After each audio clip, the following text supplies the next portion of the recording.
This is the Video Game Votary. Show your support and hit subscribe right now. What's going on, Video Game Votary Vanguard? It's your boy, the Video Game Votary here. So recently, I've been bouncing around the idea and the thought of whether to purchase a game day one or waiting a little while for some things to die off. I have a few reasons why and why I shouldn't, and to figure out what my decision is going to be, sit back, subscribe, cast a vibe, and right after this, I'm going to tell you exactly what my decision is and why I made my decision. Now.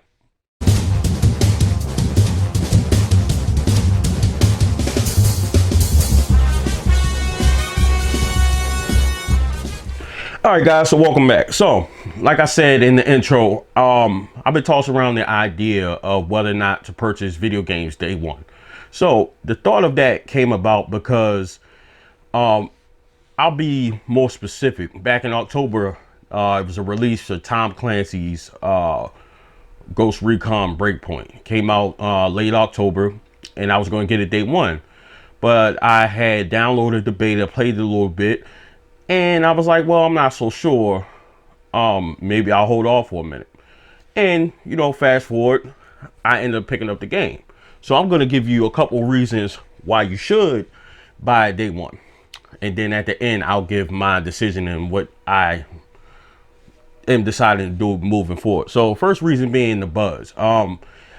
Games like Apex Legends started, it came out, and it died off kind of fast, like within a month. Maybe a month and a half. Like the first month it was blazing, it was the topic of discussion, it was a very hot game, then all of a sudden it died off. And you know, that's one reason you want to get games then. I mean, it's not like it doesn't have an online community still. I think it's still like in the top 20 as far as games being streamed and stuff like that.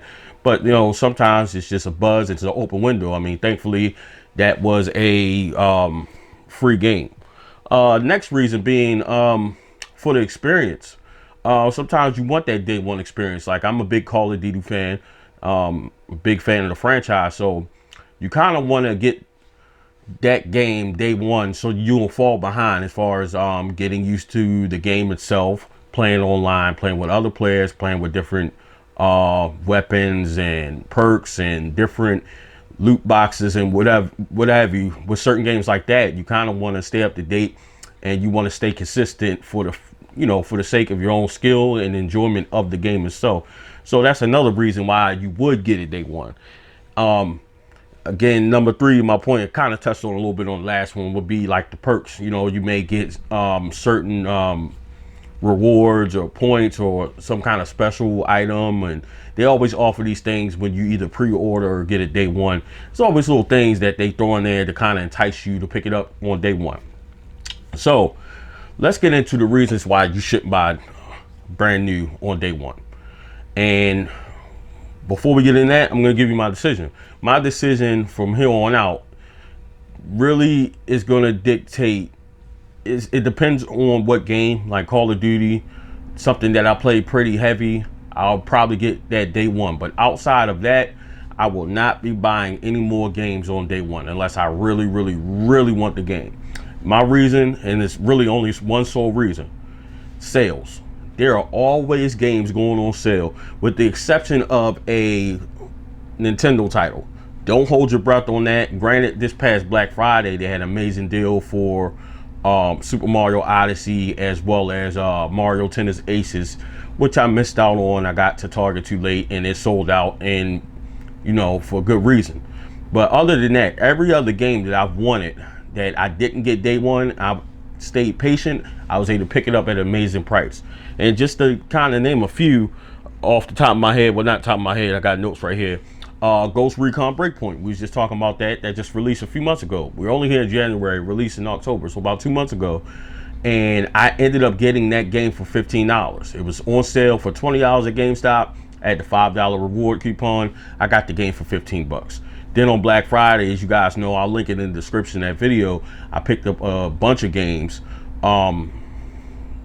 Kingdom Hearts 3, I got that for around 30 bucks. Mortal Kombat 11, I got that for 25. God of War, Gran Turismo, The Last of Us Remastered, those were all 10 bucks. And these are all games. Judgment, I got that for, I think, 25 or $30. And, you know, just those alone, those are games that I wanted. And then on top of that, you know, sometimes it's the timing. You know, we just coming out 2019. There was a lot of game releases, and there were a lot back to back, and some on the same date. That's a lot to keep up with. You know, we're all working human beings. We're not rich.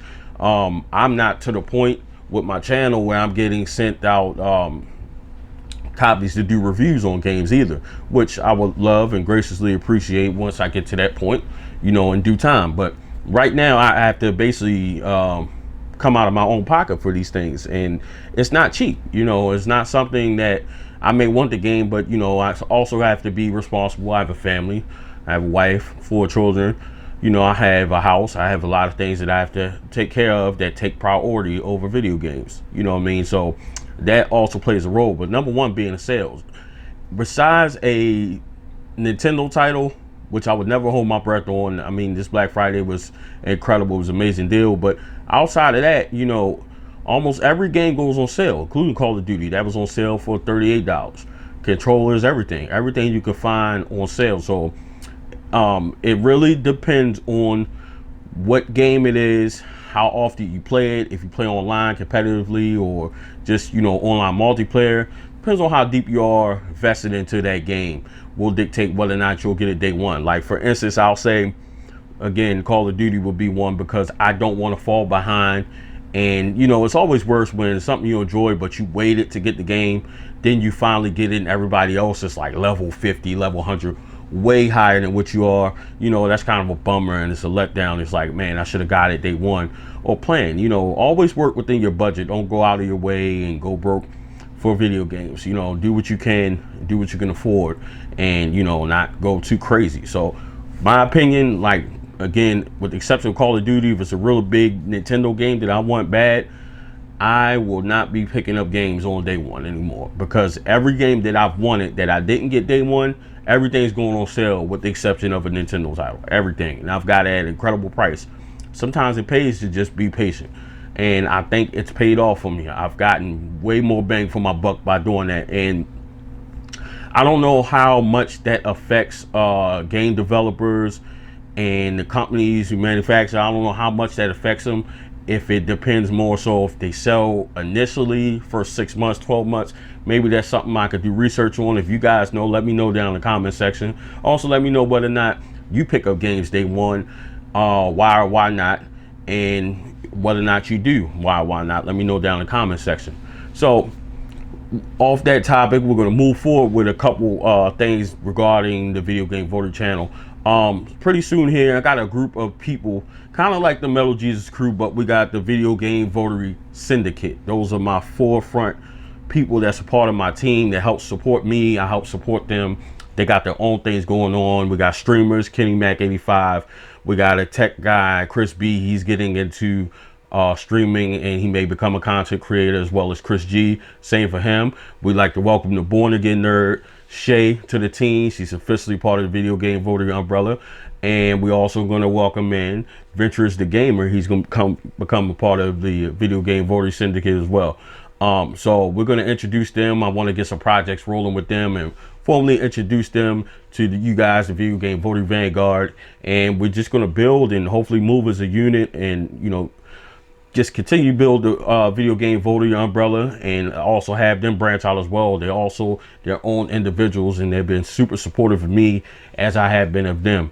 Also moving forward, Friday Night Finisher. So you guys know I've been playing New Super Mario Brothers for the Wii, and the game is actually a lot longer than what I intended. So what I'm going to start doing, it's not going to be called Friday Night Finisher, but it is going to still say, it's still going to be called the Finisher. It just may not be on Friday nights. I'm still going to do my stream, but what I'm going to do is, because it's times where I want to play games, but I hold off, like, all right, I'm going to wait to do this on FNF. But I'm like, no, I'm decided that I'm just going to have to just record gameplay and maybe post them up.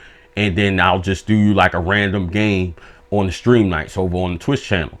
So what I'll do, again, I'll just continue to play the game, and I'll actually record the footage so that you guys can see the gameplay on there once it's uploaded and stuff like that. So that's the route I'm gonna go, instead of I don't want something to become stale. I know some people may enjoy seeing me play through the game, but you'll still get the same fix. It just won't be on Fridays where I may only have an hour to stream. It's like an hour for a game. Like Super Mario Brothers has 9 worlds and I'm like in world 5. Like, I don't want it to get stale. I don't want you guys to get bored with it. So that's the plan moving forward. We're still going to continue with VIP voter initial plays on Thursdays.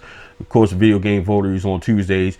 I'm about to start the podcast back up for the year. I know I've been off that, but that's only because I was having issues with the Anchor app, which I record the podcast, but we're going to get back on that as well. So I just want to thank all the video game voting Vanguard for tuning in, commenting, likes, hitting the share button. Let's get these subscribers up to you. I appreciate all the effort. Just hitting the share button or, you know, posting on Instagram, Twitter, whatever social media goes a long way. I greatly appreciate it. So moving forward, we still also going to try to get the online store open for the merch, like you see the hat here, things like that. And then also, you know, a couple conventions. I got an email about too many games in June, so I'll be looking to plan for that, and hopefully I may go for the whole weekend. So again, thank you for tuning in. Hit the like button, hit the share button, hit the subscribe button if you haven't. Go over to twitch.tv/video game voter, hit the follow button. And this has been the episode. It's your boy, the Video Game Voter. Shout out to VVS, Video Game Voter Syndicate. Thank you for watching. Follow me on all social media platforms @Video Game Voter.